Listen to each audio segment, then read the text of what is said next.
Hello, everyone, and welcome to today's webinar, Women in Water and Power, Working on the Front Lines. Thank you for joining us today as we celebrate California Water Professionals Week 2020. You can find and follow us at #ThankWaterPros. I'm Pamela Morosky, and I'm an education program developer at the Office of Water Programs at Sacramento State. The Operator Training Group at OWP develops and publishes training materials for operators of water treatment plants, distribution systems, and wastewater collection systems, as well as municipal and industrial wastewater treatment and reclamation facilities. Fondly referred to as the Sac State books, the big books, the Ken Carey books, and even the holy grail of water and wastewater treatment, Sacramento State Office of Water Programs has provided training materials for individuals to enter water industry careers since 1972. You can take a look at all of your options by visiting our website at the Office of Water Programs.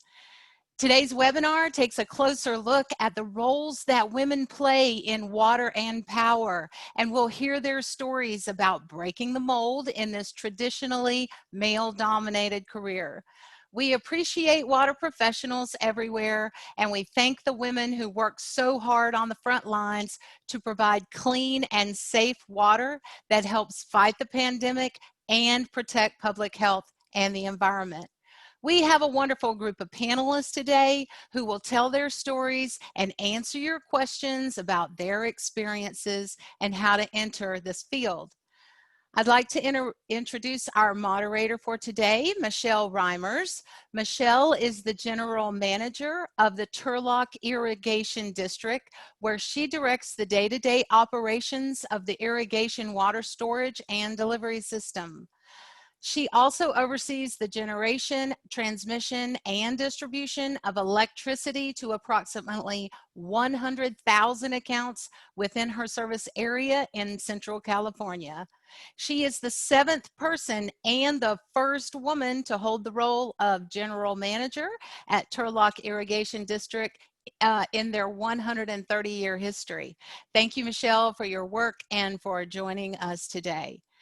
For participants, please feel free to use the public chat to communicate with your colleagues and each other. Or if you have a question for the panelists, please use the Q&A feature located on your Zoom menu bar.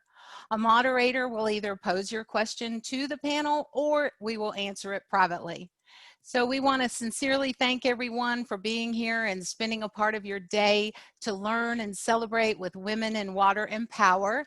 Feel free to chat with your colleagues and let's have a great webinar. Thank you so much. Michelle? Thank you, Pam. I appreciate that. And welcome, everyone. I am beyond excited and absolutely honored to be selected to host this fantastic webinar. I had the opportunity to chat with these amazing women earlier last week, and I'm excited for you to hear a lot of their stories and advice that they offer for women in our industries. Expectations for this webinar, it is very conversational. You'll get that feel. Feel free to submit your questions along the way or comments. I think that's welcomed here. As you know, women, I think, are better than men in terms of being vulnerable, and this is definitely a safe space to share our experiences because it's not as likely to have a group of women like this in our industry and to feel that comfort of just the collective group, and I think that's really important for today. And it's highlighting the fact that we are stronger together when we're supportive of each other. And we can open up and share our stories and know that there's others out there that are experiencing the same things as we are. And first and foremost, you know, it was amazing to talk to these women. I felt I had a difficult job, and I realized I don't compared to them and what they encounter and experience on the front lines. They are amazing superstars, and I think you'll all agree with me when you hear some of their experiences. And then for everyone on the participant list, I just empower us all to start thinking of how can we use our experience, our positions, as a platform to encourage other women to seek roles in these male-dominated industries. I mean, I think we've come a long way, but we have a long, long way to go. And so I just leave that with you as you're listening to the webinar. So I am a big fan of stories and hearing people's stories. I think that you learn a lot about people when you have them tell the story, their personal story to you. And so instead of me reading off bios, which I could simply do, I think it's more impactful to hear from our participants directly about their stories, who they are, how long they've been in the industry, and what was the career path, how did they get to the position that they're in today. So you'll see their titles: Christy Dray, Rochelle Verspui, Maureen Wagner, and Raven William. And so I'm going to start with Christy and ask her to share her story with us. Thanks, Michelle. Hi, my name is Christy Dray. I work at Sacramento Municipal Utility District, also known as SMUD, located here in Sacramento, California. I've been with SMUD for 17 years now. And my career path actually started as a contractor when we were converting our plant record maps into a GIS system. So I was a QA/QC technician, and then later became permanent in 2003 as a GIS data technician. And then my career path went many different directions in training, in safety. I went back to training, was a supervisor of the training department. And then I stepped into a role as manager of our field metering department for a couple of years. And then for the last year, I've been manager of our substation construction and maintenance department. So I have a team of 88 people consisting of substation electricians, electrical technicians, network cable splicers, and hazmat technicians that are on my team. And I'm glad to be here. Thank you, Christy. Rochelle, would you like to share your story? Hi, my name is Rochelle Verspui. I am a wastewater plant operator at East Bay Mud in Oakland. I have been in the industry for about 10 years now. I first completed the Water and Wastewater Technology Associate Degree Program at Solano Community College. While taking classes at Solano, I volunteered at Rodeo Sanitary District to gain experience and earn hours for operator certification. That experience was invaluable since I didn't have any trade background whatsoever. I had never worked with tools before. My coworkers had to tell me what an Allen wrench was and the right way to hold a crescent wrench. I got to run machinery, calibrate instruments, clean sewer lines, and perform lab tests. I learned so much from the operators there.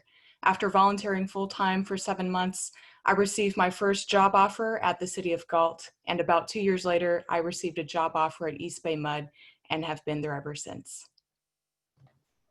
Great, thank you. Maureen. Oh, Maureen, I think mute. Got it? Try that again. Hello, my name is Maureen Wagner. I am a wastewater operator 3 with the Water Utilities Department at the City of Oceanside. I've been with Oceanside for 3 years now. I started my career in water. I started taking classes at Palomar College in San Marcos, California. Got interested in it, kept hearing about all the needs for operators because of what they call is that silver tsunami, all the retirees, and moving across the country and seeing the need for water. I was really interested in it. I actually thought I was going to be in water treatment, having a science background, and I started doing an internship with the San Diego County Water Authority, and I was placed in water treatment, and then I was immediately placed in wastewater, which I fell in love with, and I've been here ever since, and have been nothing but happy with everything that I've done. Great, thank you. Thank you all. And it looks like Raven isn't able to jump on today, but if she does pop on, we will introduce her and start with her story as well. As you know, the front lines are the front lines, and when things happen, you need to deal with them. And so we definitely appreciate her time. So I'm going to start with the first question. This question is really just open to everyone. And to give a little background to the bigger group, you know, we were having conversations last week as I was getting to know everyone. And I would have to say, Maureen, you struck me with really your story, and you alluded to it a little bit in your intro here, but what really led you to the industry? I mean, of course, there's just, you know, an available job opening and that sort of thing, but what actually appealed to you or intrigued you to get in the field of either water or power? So I actually have some background in water. I was working with the National Resources Conservation District, implementing the Clean Water Act way back 1999, I believe, and doing the last set of it, helping farmers mitigate their agricultural runoff, either setting up riparian barriers or setting up drying beds, helping them do grant writing. And I really, at that point, was introduced to not only like a GIS experience, but also just the world of water.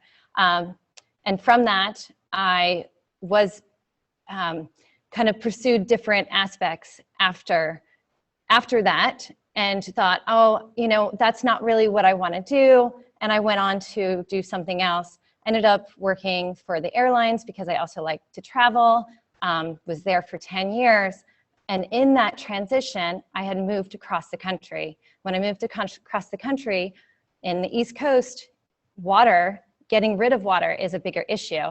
And then the West Coast, there is no water. I moved here, immediately was like, where's the water? It doesn't come out of the sky. Where does the water come from? And so I was driving back and forth and would listen to the need for water operators. And it was an old passion that had come back. And because there was the availability of schooling, because I had not been in this industry for, I mean, we're talking 20 years, and I had not been in the industry, I needed to get back. So I started taking some classes. And as soon as I started taking classes, all of the guys, I was the only woman in the classes, all of the guys, all the instructors, they say, we're so excited you're here. Why don't you apply for this internship? And so I applied for the internship with the San Diego County Water Authority. There was 250 applicants that year. I was one of 14 people, and I was placed at all these amazing agencies throughout the county. And it was an amazing experience. And I fell in love with the industry. That's great. Thank you. Rochelle, is there anything you want to chime in on? Sure. My environmental science professor at Solano Community College introduced me to green collar careers in different environmental industries. One of those industries was wastewater. Before touring the wastewater plant, I thought we were going to be going through a creepy tunnel full of sewage, rats, alligators, and dungeons like you see in the movies. But as I toured the Fairfield-Sassoon Sewer District plant, I was surprised to see how clean it was. It didn't smell as bad as I thought it would. And I was really impressed that they used UV lights to disinfect the water. Before leaving the tour, I thought to myself, I can totally work here. That's great. That's a fun story. Christy. Yeah, prior to coming to SMUD, I was a mapping and graphics technician for the County of Sutter. And I had my application out there, and a contract agency reached out and said, hey, SMUD has an opening for a GIS data technician. Are you interested? I'm like, well, that's my background. Great.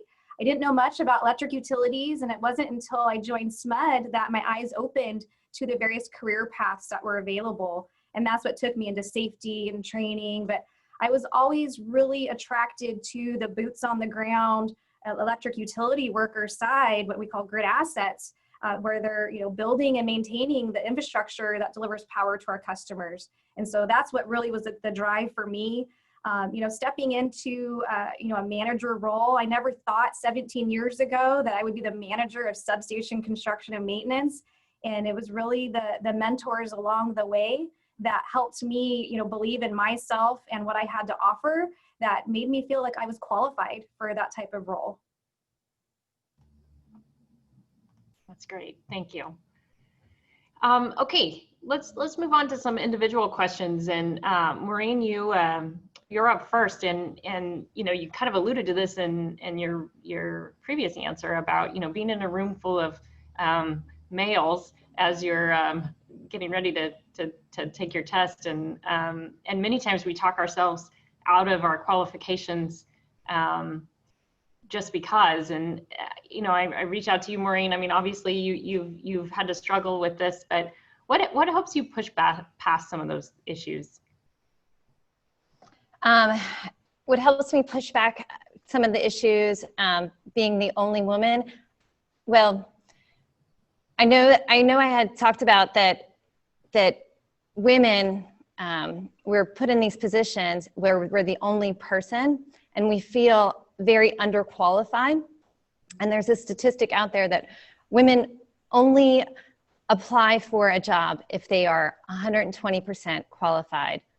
They hit all of the points on the application, and then they're overqualified. Whereas men will apply if they're 60%. They'll put their application in, they'll fake it, they'll be like, oh yeah, I've seen it, so I can do it. And women aren't doing that. And so they're not competing at the same level as men because we tend to not talk ourselves up. And I think that luckily with where I work with City of Oceanside, we have a great support system of women in leadership roles that also support us in the field, on the front lines.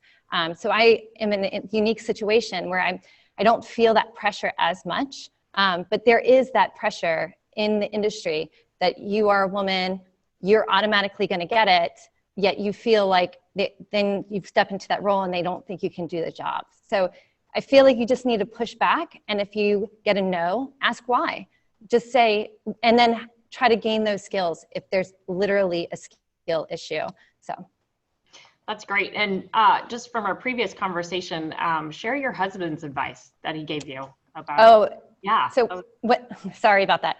So when I was applying for the internship, my husband said, make sure you mention that you have experience welding. And I said, why? I mean, what does that have to do with what I want to do now? And he goes, you know, that'll show them that you have skills outside of what they expect, because you're walking in and they immediately size you up as a woman, that you don't have these trade skills, that you've never seen anything like that. And I said, okay. And I did it. And I know that during the interview, when that was brought up, there was several follow-up questions after just mentioning, oh, I've done welding. And then I had a panel of 7 men, and they each had questions on that. And then they've asked other questions from that. Yeah, I think that's great. I think that was great advice that he gave you. And I think so many times that we absolutely do that. We undercut ourselves. You know, there's things that we have experience with, but yet we're too embarrassed because we're not professionals or super experienced at. And so we don't put that as a qualification or experience. So that's great advice for everyone. Let's move to Christy. Obviously, challenges of being a female in the male-dominated field really doesn't necessarily stop when we get the job. Even then, there's the need to continue to prove that we are qualified. Christy, what have you experienced either from those who report to you, those you report to, or your peers, in which you've been challenged to have to defend kind of your position? Yeah, great question, Michelle. For both of my manager roles, the first one in field metering and now in substation construction and maintenance, I did not come up through the trades, through their apprenticeship programs, you know, performing that work. And so there were questions from a lot of guys like, well, what does she know? How is she going to step in and lead our crews to get this work done? And in each of the groups, I had established some relationships where they they knew the reputation I established for myself, and I had that credibility with them to where I had people already standing up for me, where I didn't have to really, make these bold statements to prove myself. It was more of just give me some time. You'll get to know who I am, and my actions will speak louder than words. And, I'm happy to say, over this last year, we've really had a big change in our group with more collaboration and trust and a higher level of employee engagement. But there were bumps along the way. Early on, I would be leading an all hands meeting, and there'd be, the guy in the back of the room who asked this question to put me on the spot. And I quickly, addressed that and, spoke to him off to the side and just had a conversation and, say, hey, maybe next time if you have a question like that, where it's going to be this hot button item, why don't you come to me beforehand? I'm more than happy to talk to you about it. And, it was a great coaching opportunity. And, he, the next day, he came to me and he actually started getting teary-eyed. And he's like this, macho guy, right? And he's like, hey, I want to apologize to you. I was like, okay. And he was like, what I did was not cool. He's all, I actually went out, hanging out with the guys after work. And, I was like, oh yeah, Christy coached me. They're like, damn right, she should have. What you did was not right.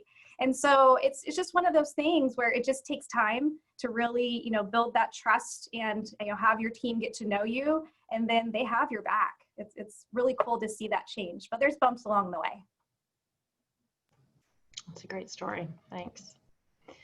So, I wanted to mention this earlier in the intro, and but I'll mention it now because I think it's important to say before I ask Rochelle her question, that this isn't your traditional Women in Water and Power webinar. I feel like a lot of panels sometimes leave out the hard issues because it's easier, and it's uncomfortable to talk about these hard issues, and it's easier to pretend that this doesn't exist, but it does. And that's what we're here to talk about today is, the successes, but also the negatives about working in this field, and some of the negative experiences that we have had.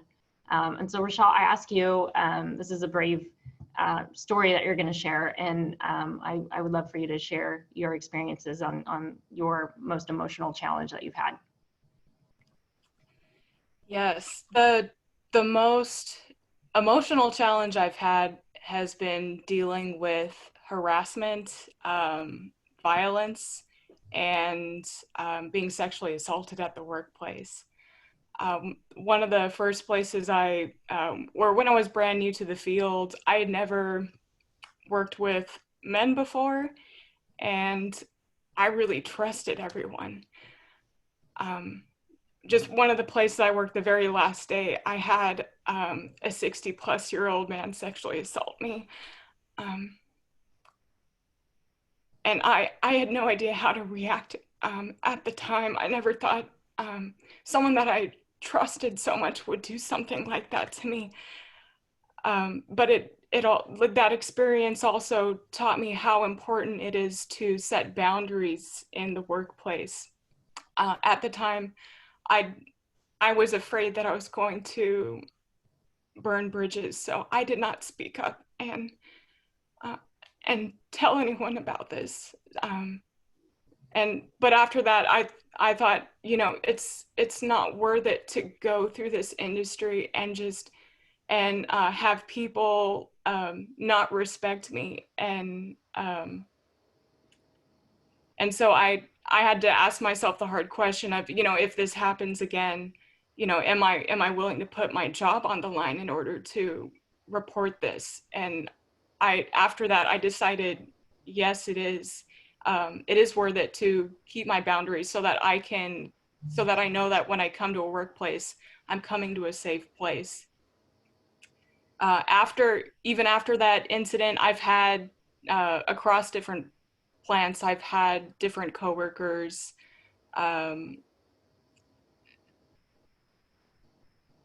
or I've been in similar situations. Just last year, I had a male coworker start touching me, and he tried to kiss me. And I had to get mean on him. And and he got upset initially, but I felt really proud in that moment because I was able to stand up for myself. And the next day, he came and he apologized to me and was really sorry for the way he had acted. And it's hard because, we continue to work with each other. And so at first it was just really awkward situation, but over time, like, we're building our trust again. And it's really cool that we do have or maintain a good working relationship. Thank you, Rochelle. I know that was not easy to share, but I think it's really important that you do share. Christy and Maureen, do you have any similar experiences? I mean, obviously not as, hopefully not as terrible as what Rochelle has experienced, but anything in terms of sexual harassment? Yeah, I had a similar experience. It was prior stepping into a leadership role where a colleague of mine, we were work friends, and then it became, I think for him, a little bit more. And, he would be, buying me gifts and have my favorite, energy drink in the fridge waiting for me. And, on my birthday, like, give me this card. And it was kind of like this romantic card. I walked in and there's this paper bag sitting there, and all my coworkers see this bag there, and yeah, so-and-so dropped that off for you. And I just felt uncomfortable. And I asked them, to kind of stop that, but it just continued. And, it made me feel uncomfortable, but at the time I didn't feel strong enough to say anything about it. And I had some of my coworkers that really, took me aside and just, hey, do you want to talk about anything? And so I just kind of opened up, and it came out, and I didn't realize really what was happening. And they said, Christy, you should report this. I'm like, no, I don't want to, cause waves. But they're like, Christy, if not for you, it's for the other women that are going to come up behind you. And they knew that I would be strong enough to do it. And so I did.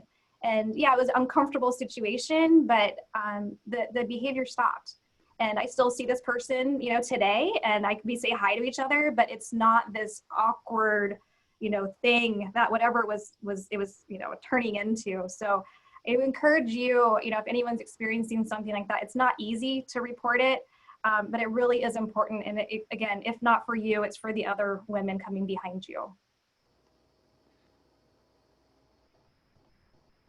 So I think that this situation is not unique to this industry.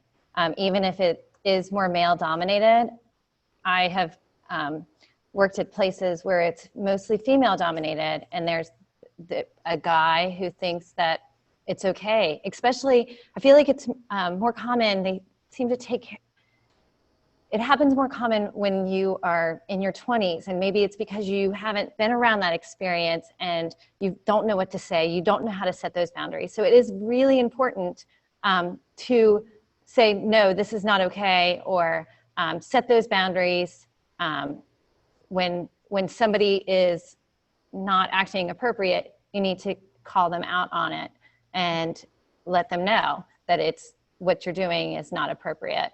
And so I've had those experiences where guys, come a little closer and rub up behind you or touch you inappropriately. But it has happened when I was much younger. In those experiences, even though they were mostly female dominated industry, but there were still males who thought that it was okay. So I feel like as you get older, you just kind of realize where your boundaries are and what's not okay, and how to stand up for yourself in that situation. Absolutely. That's those are amazing stories. And I know, I'm just reading the chat that has impacted a lot of people. And so I thank you again, Rochelle, and Christy and Maureen for sharing your experiences, and then also offering advice. I think that's the most important. And you're right, Maureen, it probably isn't just this industry. It's still just out there in general. But I loved the advice of setting the boundaries, and, I've experienced the same thing, and I agree. I'm not going to admit that I'm getting older, but I'm getting older, and you're right. It doesn't happen as often. But I think it's also because I have set those boundaries and have been very firm, and unfortunately I've been called a bitch for it. And that's sad, but I guess if that's what it takes to help set boundaries, then so be it. But I think it's important for all of us as we see younger women in our organizations to reach out to them and be a mentor, and have, go to lunch with them or just have open conversations, and let them understand the environment that they should be working in. And hopefully they are, and if they're not, how to create those boundaries and help them along the way. I think that that's really important. So, I wanted to shift to kind of just an open question to everyone about, how can we balance the scales? How can we get more women interested in our industries, both, in the administration level and the frontline workers? How do we do that? And I think somebody had asked a question, about education, what education is needed to get in these positions. And I think you'll be surprised as you hear everybody's response. It's all across the board. I think that there's opportunities in water and power, where if you had zero education, but you have, those hard skills that, Maureen was talking about, that can land you into an apprentice job or something. And then, of course, there's a whole magnitude of opportunities if you have a degree, or if you just have some junior college. There's so many available options in both the water and power industries. But I reach out to the panelists today, like what do you think, how can we get more women interested in our field? Yeah, I'll start. I definitely feel we need to start at the young ages, getting into the high schools as, kids are trying to determine, what their future career path's going to be. And like for me, I had no clue about the electric utility industry and all of the different jobs that were available. I tell students today, you think of a job, we probably have it, right? We have our own custodians, we have our own lawyers, we have our own media services, electricians, line workers. And so it's a lot of it is, education on what career paths are available. There are also some programs like in the Sacramento area, American River College has a utility worker pre-apprenticeship program. And, SMUD has partnered with them to bring those pre-apprentice students in to give them experience to the different trades that we offer. Additionally, PG&E has a Power Pathways program, both for underprivileged and veterans. That is another path that folks can take. But as far as, education background, if you go into an apprenticeship position in our crafts trades, we offer the training for you. It's either a 4 to a 4.5 year apprenticeship program. There's night school classes, on-the-job training hours. And I tell folks, when you journey out through that program, that's as good as a college degree. And you're probably making more money than someone with a college degree as well. Apprenticeship is definitely the entry-level path. We also had created a position, substation maintenance worker position. It's similar to an apprenticeship. That is another entry level into the electric utility industry. That's great. Rochelle, do you want to chime in on that one? Sure, I touched on it a little bit earlier. I gained all of my experience through volunteer work. And so especially if you were like me and had no background whatsoever with tools, like volunteering is a really great way to get your feet wet, or gain some stories to be able to share during the interview process and gain experience. That's great. Maureen?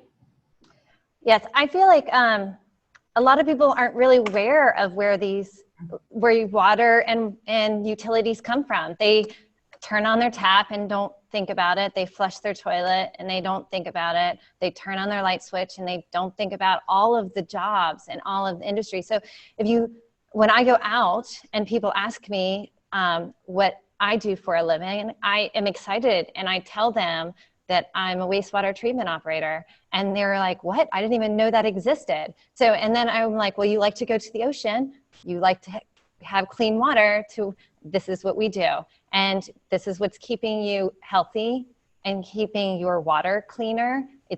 And there's plenty of, like you were saying before, you can be an engineer, you can be interested in computers, you can be a custodian, you can, if you are more interested in office work, there's plenty of things to do but it's in this industry. You can do pretty much anything.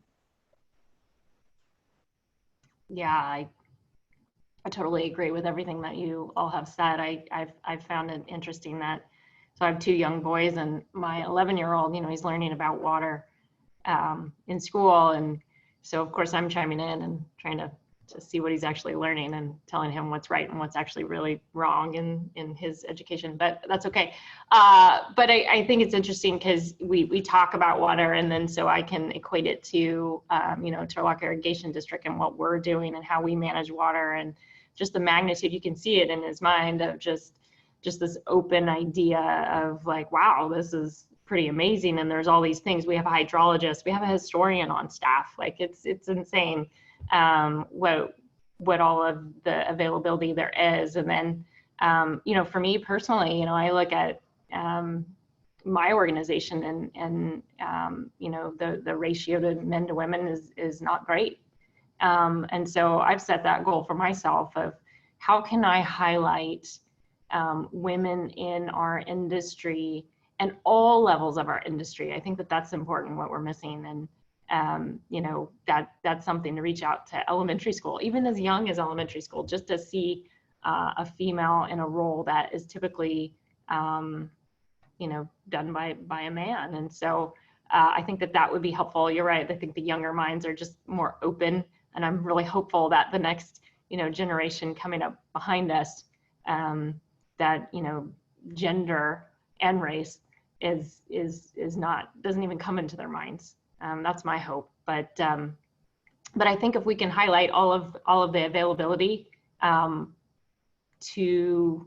everyone, and I challenge everyone on this webinar, you know, how can you personally help with that? You know, how can you communicate that to your neighbors or to your family members or to the young people in your lives? How can you articulate all the opportunities that are out there and encourage females, you know, to be able to get involved in the trade? Michelle, can I add one more thing? Sure. And this is kind of a tip for women who are looking to get into the skilled trades, is to make sure that you are, you know, learning about, you know, hand tools, you know, tool identification, you know, wiring, like do a little bit of research on the trade that it is that you want to get into, because they're more than likely going to have a written and or practical exam. And when you go to that practical exam, you want to know how to use basic hand tools, right? Because if you can't do that, you're not going to make it that next step. So some of those programs that I was talking about earlier, like through the junior college for a pre-apprenticeship program, those are things that can really set you up for success and a solid foundation to make you a competitive candidate in that process. Absolutely. That's great advice. And with YouTube, you can find anything. And that kind of leads me to, I'm just kind of perusing the questions over here, is do you know of any offers for internships or volunteer work to gain hours?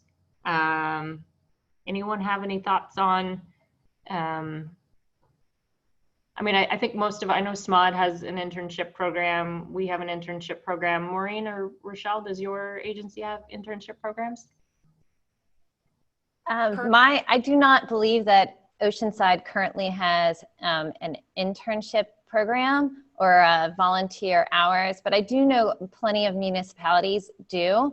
And I find that it's easier to go municipality to municipality and check their website, and they will have it posted. It's usually done on a year basis. So they will take the application and then they bring everyone in, and it usually coincides with a fall term for like a school term, and they'll bring you in and you can do it. But that is a fantastic way to start out in the wastewater field, because you do need, before you can even hold a certificate, you have to have hours on the job, and as an OIT. So that is one fantastic way to get your foot in the door. And once you have that certification, you can take that and go pretty much anywhere because they're always looking for people. So it's it just takes a little bit of groundwork on the computer, looking and just putting the application in. East Bay MUD currently doesn't have any internships for the wastewater treatment plant, but here's my secret for for how I found a place to intern at. I called up every single city and district within like a 30-mile radius of me and just said, oh, hi, can I get a tour? Because I find that actually going and seeing the people face to face, they could see my enthusiasm and my desire to work in the field. And so I had called up 10 different places. I only got 2 phone calls back. So it is really hard, competitive and tough to get an internship, but you can still do it, persevere.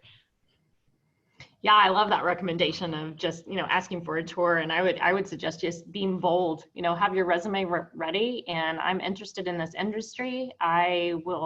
I'm happy to volunteer my time, or how can I learn more? I think it's amazing when people kind of take that initiative. It kind of throws people off a little bit, but it's also like, wow, almost impressive that they're willing to either volunteer their time for a tour or learn more about the organization is helpful. Michelle, if I can piggyback on that, I just feel like you're right about just being enthusiastic, like getting out there and having a good attitude will get you far. If you can just go in and say, I really am interested in doing this, whatever you can tell me, I'm willing to be there.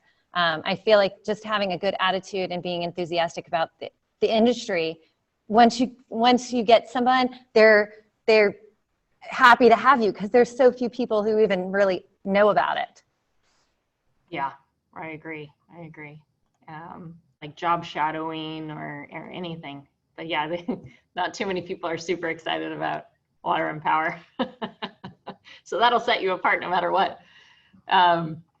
Okay. I think most of the questions on the Q&A are kind of being answered already by our responses. I'm going to shift back over kind of to just more of a general question of, and I invite the panelists, pick which one you want to share, or if you have 2 examples in terms of like, what's the biggest challenge that you faced in your current position? And in opposite is, what has been your greatest satisfaction? And again, you can pick one or the other or do both. Christy, you want to go ahead? She's smiling. I feel like. Yeah, sure. One of the biggest challenges, I think, especially when you're trying to establish yourself in a male-dominated industry, is you don't want to say no. You keep taking on all this additional work, and then all of a sudden, I'm here at 6:30 a.m. I'm here at 6:30 p.m. and my family's at home waiting for me. And so part of that, the biggest challenge was, setting boundaries and realizing that that's healthy. It's not a sign of weakness. It doesn't mean I can't get the job done, but, it's something I'm still working on. But, definitely setting boundaries and having that me time, because if you don't take care of yourself, then there's going to be nothing left for you to take care of the other people in your organization. Totally agree. Rochelle? I'm going to piggyback on what you've said, Christy, because I felt totally the same way about like having to prove myself and coming into a workplace where I have coworkers look at me and just say, oh, you just got the job because you're a girl. And, their jealousy, whatever their issues they're working through. And I initially tried to work through that by working extra hard, volunteering to do all of the dirty work that none of the guys even wanted to do, just to show, hey, I'm like, I'm here, I can work in a man's world. But I've also found that, no matter how, whatever I do, how hard I try to prove myself, there's really nothing that I can do to change someone else's bias. And so a lot of it has been acceptance with other people's views of me. And I love what you said earlier, Christy. A lot of this just takes time, and over time they see your work ethic, and over time, like, they'll come to respect you and even stand up for you. Mm-hmm. And for me, that's really rewarding. Absolutely. Maureen? I think it's very interesting that we all have the same answer for the biggest challenge is earning that respect. Because they immediately see you as a woman, and they assume that your place is not here. So, and what I find as a frontline employee is we actually shift every couple months. We shift, and so you're working with a different team members. And so even with all the years I've been here, every 12 weeks, it's like day one all over again. And that you have to, once again, earn that respect, because respect is not given, it is earned. It is, they will eventually earn your respect, and then we start all over again in 12 weeks. But my greatest satisfaction is that when we do work as a team, that everyone works as a team and we can solve all these amazing problems together. And once that happens in the situation, then you're just like one of them. And each, like you said, as time goes by, it's a little easier. Each time it's a little bit easier. It doesn't take quite as long, but it's automatic. Everybody comes in and they just assume, they come in with their pre-bias before they step in. And I totally agree with you all. That's been my biggest challenge too, is the acceptance and the respect, and that's been really difficult. But I've also understood that I'm not going to get that from everyone, no matter what. And I think what's most important for me is internally, I know that I am good enough. I deserve the job. And I'm fantastic, and I'm doing the best I can. And I think sometimes we forget about that, because we're so focused on other people accepting us and making sure that they give the head nod, because it is rewarding. Trust me, I know. But I was given, or I wasn't given, I'll clarify that. I worked really hard to get the job that I'm in now. And I know that there's people who work for me that absolutely don't agree with that, and they don't respect me, and it's either because I'm young, I'm a female, and I'm a non-engineer, I don't know, you pick, and that I'm a different sort of leader than what we've had in the past. And it hurt me a lot, because I was trying to just overcome and trying to get these people to accept me. And there has to come a point in our lives where we just realize that we're not going to get it all. And as long as we love ourselves and we're proud of what we've done and we're confident, and that's the other thing, they can't take that confidence away from us. And so, I think I went through an emotional roller coaster applying. Do I apply? Going back to Maureen's comments about, like, I was just as qualified as my colleagues. And yet I was debating, like, I don't know, I'm not sure I'm qualified. No, I'm qualified. And so I had this like mental argument in my head. And I recommend Brene Brown. I don't know if anybody's read her books, but holy moly, it's been a transformative process for me. But learning to love yourself and be confident is a good first step in understanding that we're not going to get everyone to appreciate us as much as we appreciate ourselves and respect ourselves. Sorry, that was a tangent for me, but it's just funny that that's our biggest, kind of challenge, is wanting that acceptance. And it's natural, I know, but it seems like it's more on a female side than it is for a male to say that. But this one, just throwing it out there, and I didn't ask this group last week, but how many of you are moms? Because I think it's the work-life balance has been really, really challenging. And any advice to maybe younger women who are kind of starting their journey in motherhood and trying to balance a career in the industry? Yeah, you definitely have to have a tribe. You can't do it alone. And so, before I went this path, my husband and I had a long talk and said, look, if I go for this position, I get it. it's really going to impact our family. And so it's, having that support system at home, knowing that there is no such thing as Superwoman. My dad bought me this book. It is called Becoming Superwoman by Sarah Lathan, and it is such a good book. I highly recommend it. And it just lets you know that it's okay that you cannot be perfect at every single aspect of your life, but you do have to find that balance. And so one of the things that she talks about is, identifying the different parts, of your life that make you whole, whether it be, the professional side, the personal relationship side, community, faith, physical fitness, mental health, like all the pieces of the pie that you need to, fill, and you start to fill it out each day and then reflect on how you did and identify the areas where you're lacking. And that was something that was really helpful for me to really find that work-life balance, because I always felt like I was sacrificing something, and that's because I really wasn't focusing on the complete pie. And so that's something I recommend, has really been beneficial for me, to really find that work-life balance. Maureen? I would agree about finding a work-life balance. I feel like it is a daily challenge, and every night I go to sleep thinking, how did I fail at that today? And what did I do really well?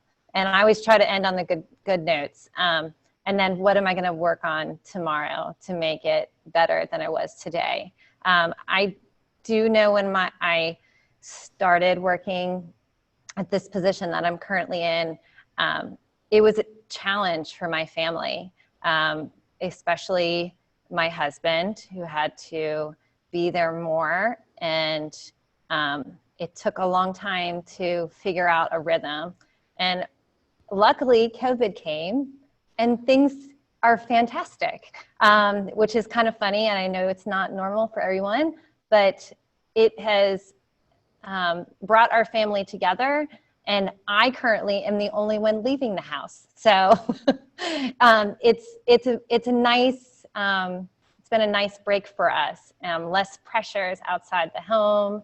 My children are of school age, so they're in extracurricular activities. So all of that stopped, and it put a little less pressure on our lives. So I think once things start to ramp back up, maybe we won't have as many things, just so that it works out for our life. Once again, work-life balance. Yes, I agree. And I would give a tip to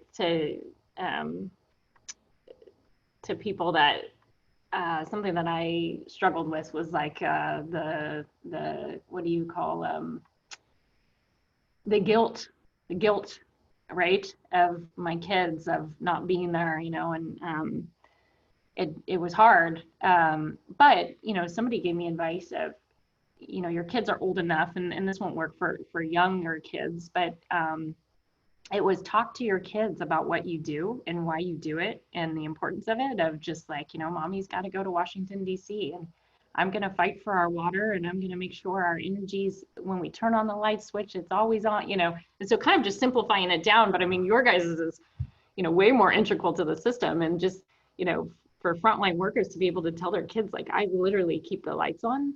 Yeah, that's what mommy does. Yeah, but it's amazing, and that we don't brag to our children enough about, like, we are superwomen. We are superwomen.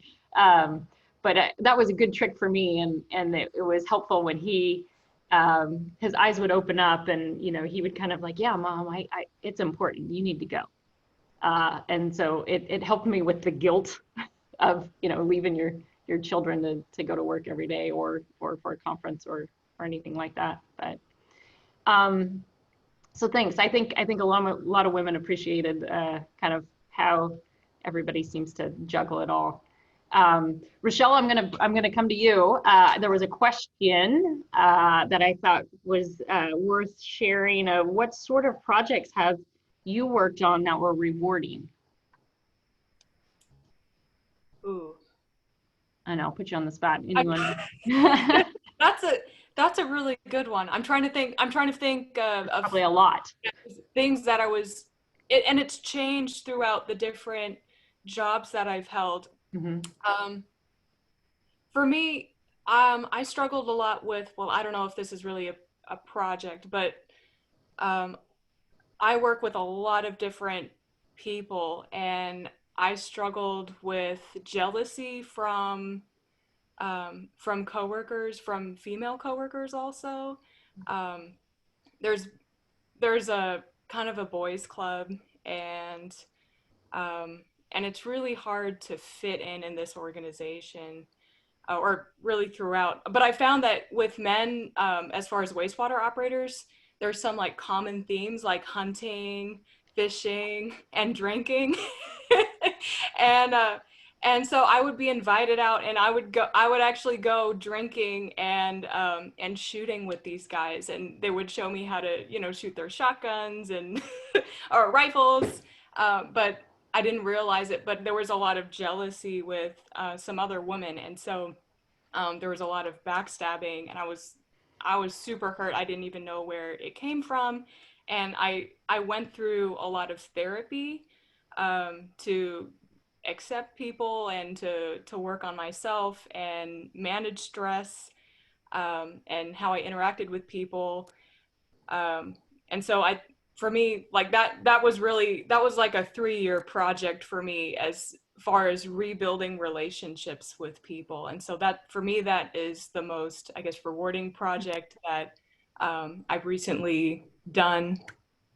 But if I look back earlier in my career, I mean, projects I was proud of was writing like my own SOPs, because not every plant has SOPs, which are standard operating procedures for how to do things.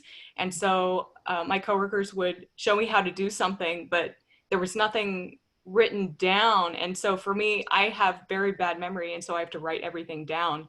And so I compiled a list of all these SOPs on my computer. And so whenever coworkers would be like, Rochelle, how do you do this? I'm like, oh wait, I got my SOP. And so I would be like, here it is, and be able to share that. And I love being able to share knowledge with my coworkers. I feel like it's just like learning from, there's something to learn from everybody. There's you work with people from all kinds of different walks of life. That's great. Thanks, Rochelle. Maureen, do you want to chime in with maybe some of the projects that you've worked on that were rewarding? So many. I find every day I come into work, it is rewarding. Like I'm at work currently, had a lot of stuff going on, working as a team, trying to figure out what the issue is. So like literally every day, it might be a tiny mini project, or it might be a huge, like we're doing expansions. We have an IPR expansion currently for Pure Water Oceanside, and it is a huge venture. And we're all talking about, you know, what we're going to have to do. And I have some experience from doing internship that other people don't have experience with, and other people have experience. And these are in future, knowing that, oh, it's coming so soon. We need to start educating ourselves, and we're doing like table talks and just passing on information. So I actually enjoy working in that team environment and using all of these fantastic skills, because everybody does come from a different background, that everybody can bring in together and share that experience. Because, you know, it's bigger than myself. That's what I always tell the guys. This, if I die today, this has to keep going. So whatever knowledge that I have cannot die with me. So anything that I have, I need to pass to you. And just like you have information, you need to pass it to me, because this is a bigger deal than I am. And I hope you understand that it's bigger than you as well. Christy, before I move to you, I just have to chime in, and yep, you can quote me on it. This is why I think women are better leaders than men, because, you know, the most rewarding thing to me is the same thing about teams and bringing everyone together and moving collectively and collaboratively in the right direction. And it's fascinating to hear that that's kind of the rewarding element from your job. So thank you for sharing. Christy. Yeah, when I think of a rewarding project, I think of a leadership program that I was a part of through SMUD. It was the Sacramento Asian Chamber of Commerce, and I had the honor of being the project manager for our team of 8 people from different organizations. And we did a community-based project where we renovated a donation center for the homeless, and then also did resume writing and interview skills workshops for the homeless to help them get into career paths. So that was really rewarding for me to be able to lead a team and coming together to renovate the donation center, getting donations from other organizations. And it's, you know, a functioning donation center today. And so it was really cool that, you know, my company sponsored me to be in this leadership program and get that experience. So that's one it stands out to me.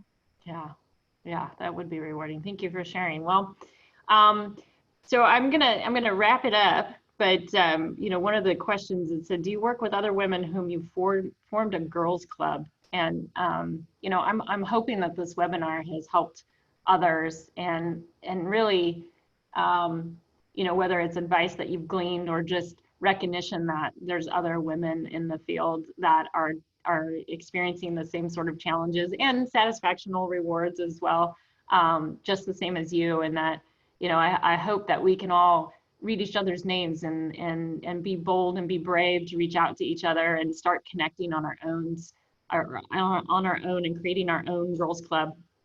Again, just for that support. I know it's been really important for me in my life, and I'm sure it has for others. So with that, I think I will turn it back over. Pam, did I miss any questions? Oh, Pam, I think you're on mute, Pam. Hello, there are a few additional questions, and I'm sure Alec will send those out with some appropriate responses. Are we at our time?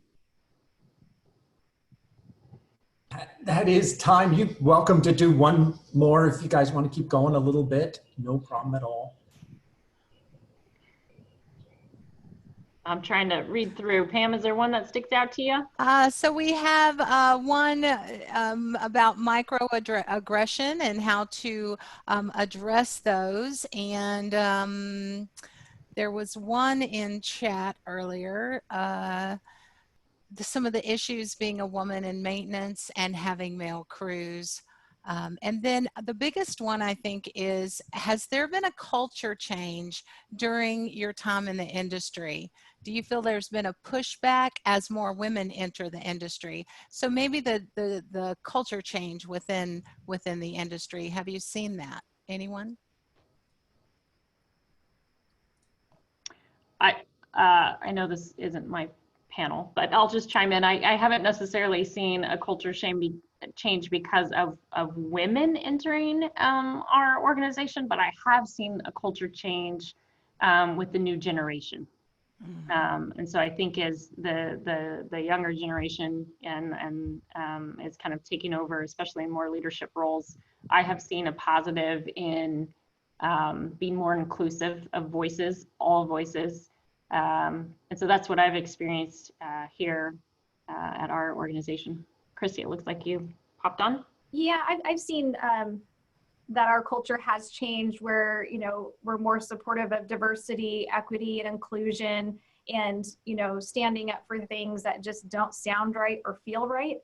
It feels like we're having more of those types of conversations now than we did in the past. I still feel like we have a ways to go, but leadership drives culture, and everyone's a leader, right? So it's up to each and every one of us to make sure that we do set those boundaries. We do stop the conversation when something crosses a line or the lines are starting to get blurred. Yeah, that's a great comment. Rochelle, you noticed a culture change or? You know, when I first started working in the industry, it was all like I would always be the youngest person there. Like the next youngest person would be in their 40s. And so a lot of people in their 50s and 60s all retiring, and even starting at East Bay Mud, same thing, not as many people in their 30s and 40s. Now I look around and it's like everybody is my age. And so a lot of people in their 20s and 30s. So for me, it's definitely been an age change. And so a lot of our new supervisors are also, yeah, in their, 30s and 40s. And so a lot of, I think, openness or inclusion, and people that are open to trying new things. Yep, I agree. Maureen? Any culture change or shift that you're feeling? Well, I don't, the organization that I'm at has a lot of strong women in leadership roles. So I don't see here a huge difference in the culture change. I do agree as there are more younger people, there is that shift. There is a bigger shift of the age, that mentality is just different than the older regime, I guess. But as far as a culture change, I think it depends on the organization. So with the internship that I did, I was placed at different organizations, and there's definitely from one organization to the next a very different culture. So I think it just depends on the organization that you're with, how dramatically you would see that. So I've just been very fortunate that I landed in such an awesome one for a woman. Yeah. Yes, that's great. Thank you. Well, with that, I think we'll wrap up. I just want to really thank our panelists today. They have been brave and vulnerable and sharing their stories, and I know everyone appreciates your time today. So, and thank you all for joining us, and we hope that we will see you all again. Thank you. Thank you.